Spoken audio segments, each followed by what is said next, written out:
Hello, welcome back. This is More to the Story. I'm your host, Janna Maron. Thank you so much for being here. Thanks for listening. In addition to this podcast, I also publish a literary arts magazine called Under the Gum Tree. We publish creative nonfiction and visual art. You can learn all about that magazine at underthegumtree.com. We publish quarterly in digital and print.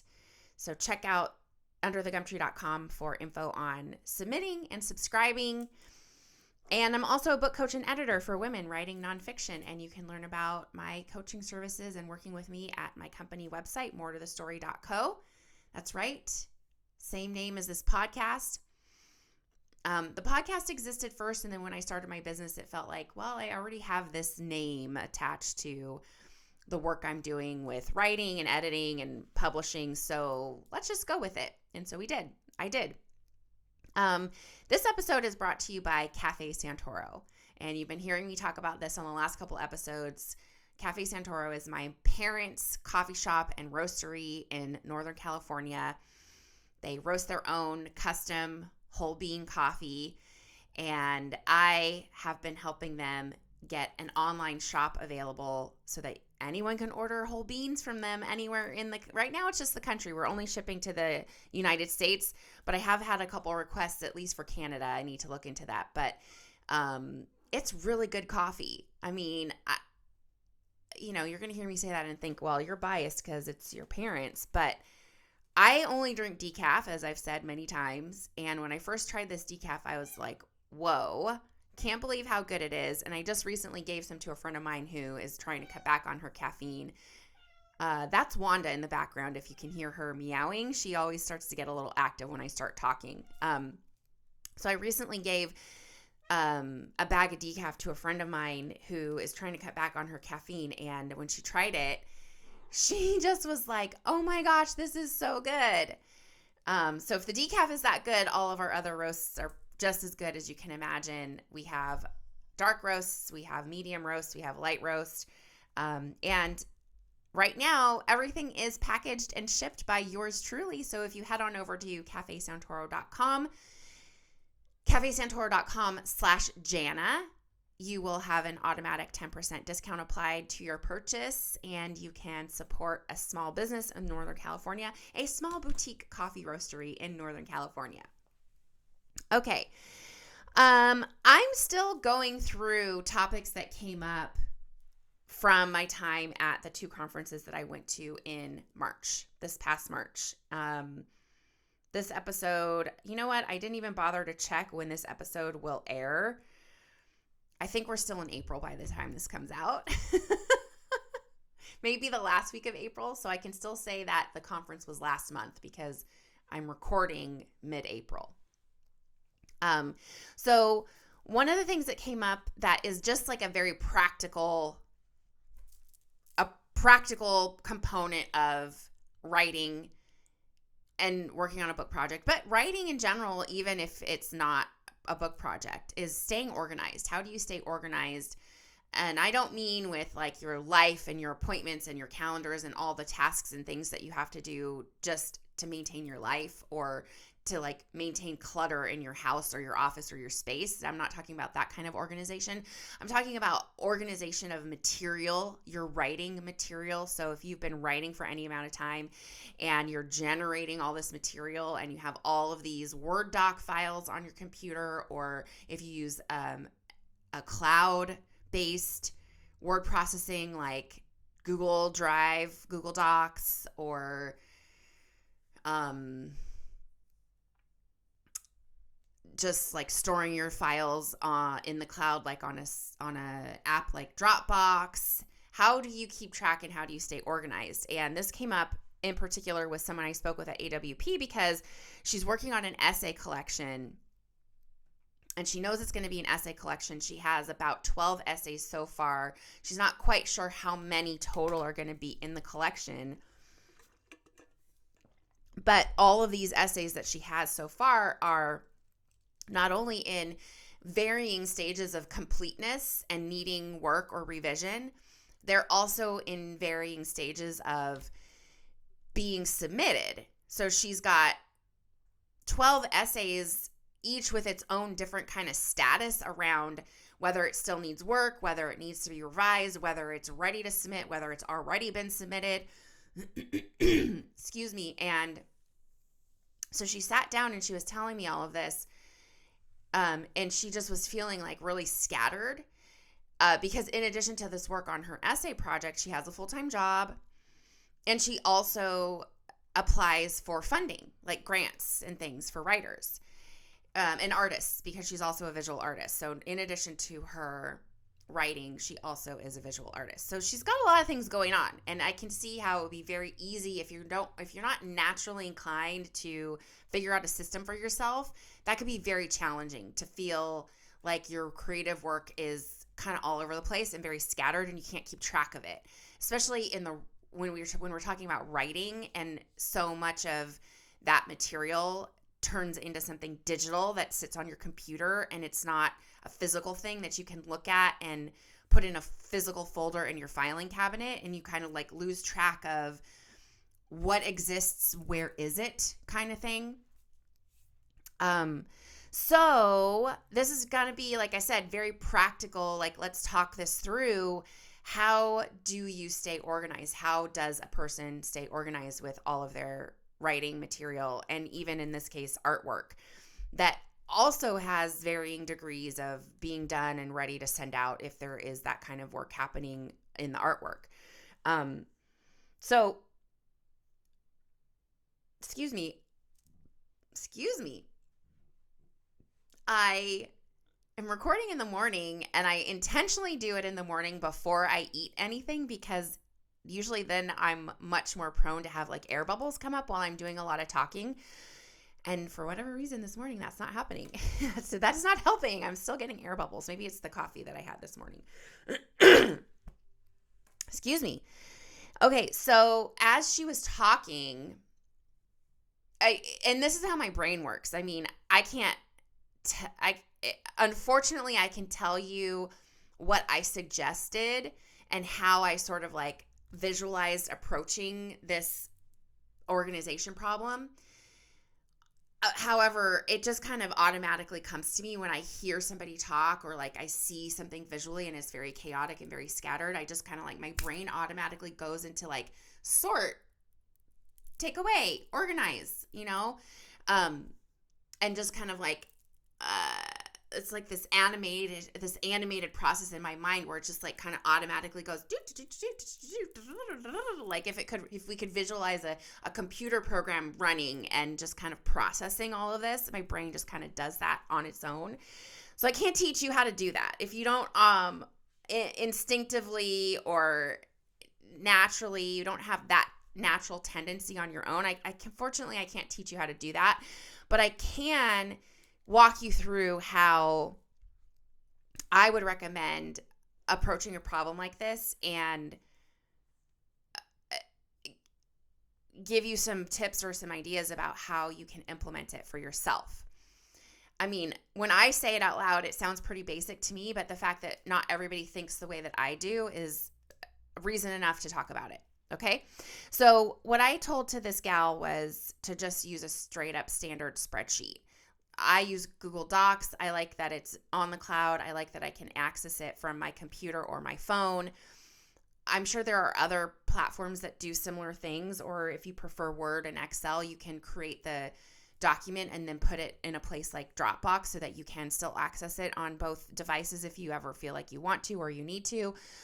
Personally, I like having access to stuff on my phone so that I can just look at it quickly or reference it easily without feeling like I'm so hogtied to my desk and my computer. Yes, I work on a laptop, so my laptop is also mobile, but it's more cumbersome, and sometimes I like to be able to just like open something up quickly and just kind of glance at it and remind myself like, oh yeah, this, and this. So my preference for this type of thing is Google Docs. And a spreadsheet makes sense to me because we talked about one page being just for her essay collection. And then as we kept talking, she was telling me about the grants that she applies to and the artwork that she works on and gets together for like a show or group show or like sending out to places to be shown. So then suddenly I was like, oh, okay, well now we're in a spreadsheet that's going to have 3 tabs. One tab is for the book and the essay collection. One tab is for keeping track of all of her grants and applications. And the third tab is for her art projects. So we'll just stay in the writing tab for now. And that writing tab should be organized with the first column is a list of the essay titles. And then the columns going across would be, you kind of have to think through and reflect on what information is most important to you. What do you want to keep track of? I was suggesting right off the top of my head that one column, like maybe the first column especially, should be like the word count. Because that's information you need to have right at your fingertips for submitting and knowing whether something fits the requirements or, editors ask for that kind of regularly. So the word count, and then the next column over could be status, meaning what's the status of any individual essay. So you can easily see at a glance, you label the essays that are final, like in the column, you can just glance through and see final. Okay, you don't have to work on those anymore. You don't have to worry about those. The other status is for you, like you have to evaluate your own process and determine, okay, how do you sort of differentiate the different stages of your writing, like new and generating, in progress, draft, final draft, or not final draft, but complete draft, and then maybe draft 1, 2, 3, 4, like you want a number depending on how many drafts or revisions you have. Needs work, needs revision. So just kind of think about a spectrum that your work takes from the time you start it to the time you feel like, okay, it's ready to submit, and that's your status column. I would say no more than like 4 or 5 levels of status in your status column so that it doesn't get too convoluted. And then another column would be whether it's submitted or not. That could just be an easy yes or no. And then the next column would be if it's submitted, maybe the date that you started submitting it. And then at that point, especially since a lot of places use online submission platforms such as Submittable, where Submittable is effectively kind of taking over your tracking process once you're submitted. If you wanted to get super granular, you could create a new tab in your spreadsheet to track your submissions, where each tab has the essay and you're keeping track of the individual places that you have sent that one essay. I don't typically do that because I just go to Submittable for that information. It's more work to do that, right? But at least this way in your main spreadsheet, you're seeing, oh, I started sending this one out on a particular date. That's your signal to like go over to Submittable and check on the status there. And then maybe a notes column, and the notes column could be things like keeping track of places that you want to submit to. Like if you're going to a conference like AWP, for example, and you have all your essays tracking in this spreadsheet format and your notes column, and you're walking around the book fair and you think to yourself, oh, you come upon a journal or a press and you think, oh, this would be a great place for X essay. You could just jot that down in your notes column. So you just kind of have a place to keep track of notes or ideas or things that come up specific to any given essay in your collection. And then one of the other things that we talked about with regard to keeping organized with an essay collection like this is, well, how do you know when the essay collection is complete? How many more essays are necessary? I don't remember the specifics of this gal's situation with how many more essays she felt like she had to write, but I think she already had something like between 3 and 5 essays in mind. So that's another place where that word count column comes in handy, because for an essay collection in particular, essays vary in length, and depending on the type of writer you are, if you typically write short essays, you're probably going to have more in a collection versus if you write long essays, you're maybe going to have less. But with that word count column, you can just easily have a running total at the bottom of that column so that you have a sense of how many total words the collection would be, and you can get a better sense of when it lands at a number that feels like a complete manuscript. And essay collections, because they're not narrative, meaning one complete narrative from start to finish, there's maybe little narratives throughout in each individual essay. The sort of standard, this industry standard for a full length manuscript that's narrative, meaning a novel or a memoir, because memoir is often treated like novel, or even like a straight nonfiction manuscript, such as a how-to, business, etc. The industry standard for like a complete manuscript is 50,000 words, roughly. You'll see some that are shorter than that, but for the most part, we kind of like go off 50,000 words. Essay collections, though, I see sometimes shorter than that, like as low as 30 or 40,000. That's a short book. But again, because you don't have one main straight narrative from start to finish, it's in a little bit of a different anomaly category on its own with the word count. But that word count column would be how you can keep track of, oh, maybe I should come up with 1 or 2 or 3 or 5 more essays to make this collection feel a little bit more complete so that it has some heft and some weight to it. Okay, so that's kind of like the basic first approach to an essay collection. You can also do all this work in a program called Scrivener, and Scrivener I use for manuscript length work. I personally haven't done an essay collection.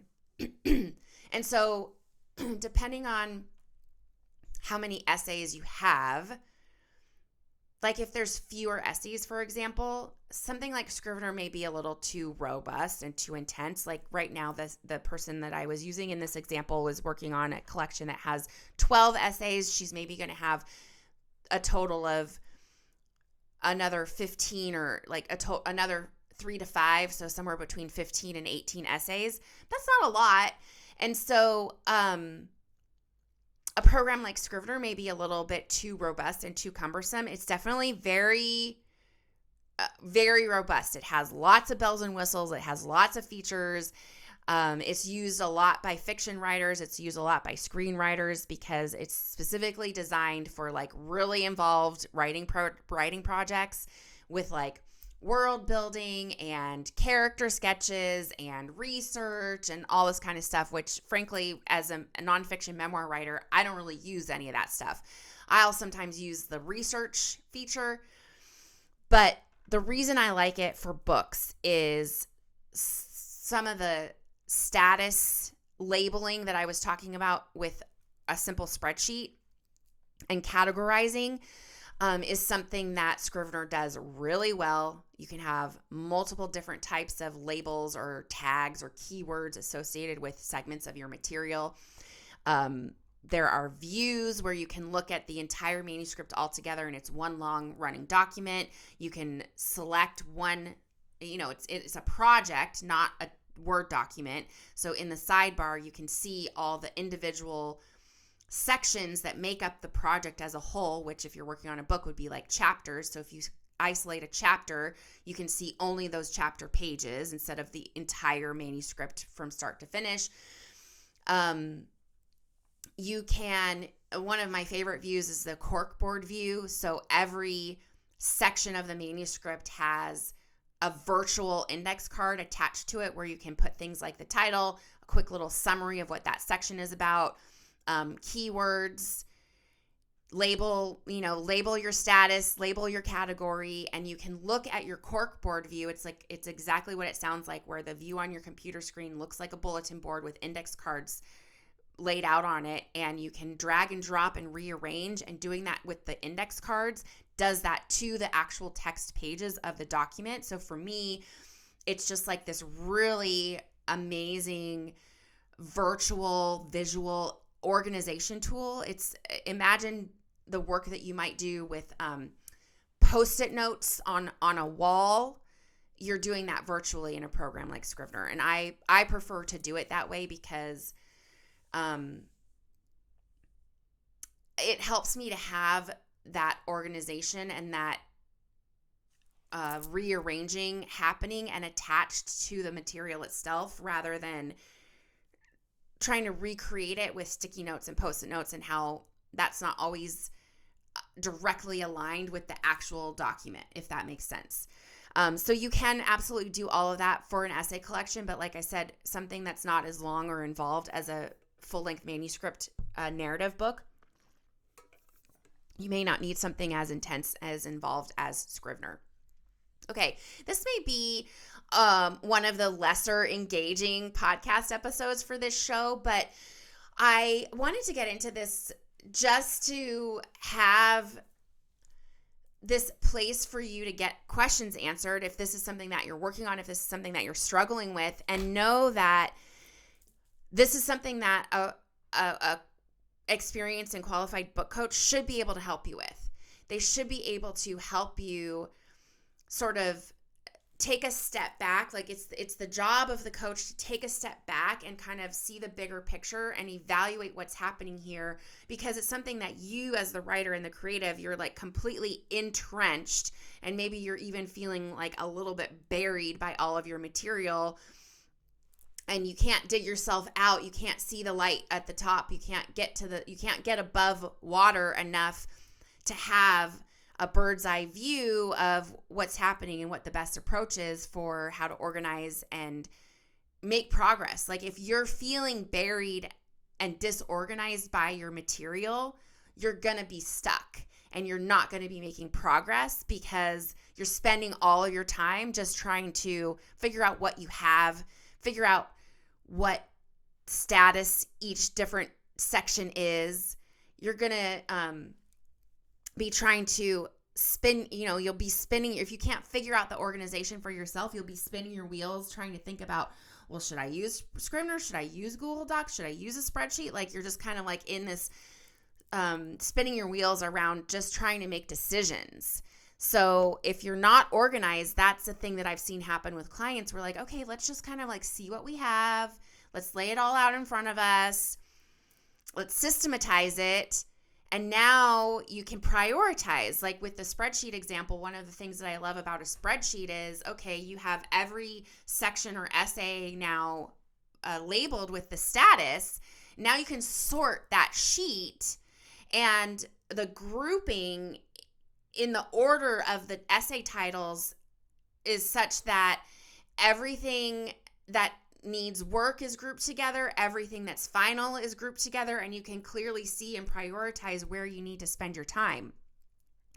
Just saying that made me think another potential column for tracking in a spreadsheet would be oh shoot, I lost it. What? Okay, it was about sorting the sheet, grouping. Okay. Another column would be table of contents.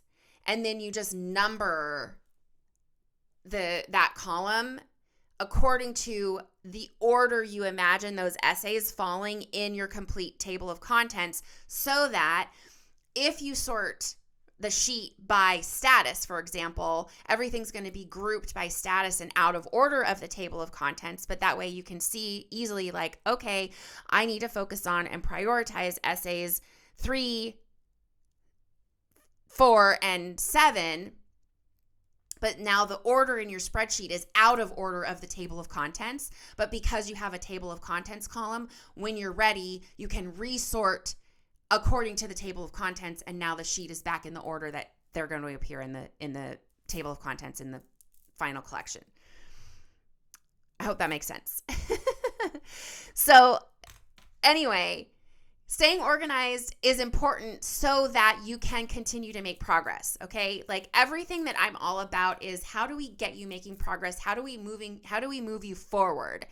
And if you're feeling buried and disorganized and cluttered, and like you feel like your material's cluttered, you feel like you're just kind of like drowning, you're never going to make progress. So that's the importance of an episode like this, for you to come back to it and think to yourself, okay, she's talking through some stuff that doesn't maybe necessarily apply to me, but how can some of these ideas maybe be tweaked and related to what I need? How can I adjust some of these ideas and apply them to my unique situation? And if you have questions, drop a question in the comments below, and I am happy to chime in and give you some direction.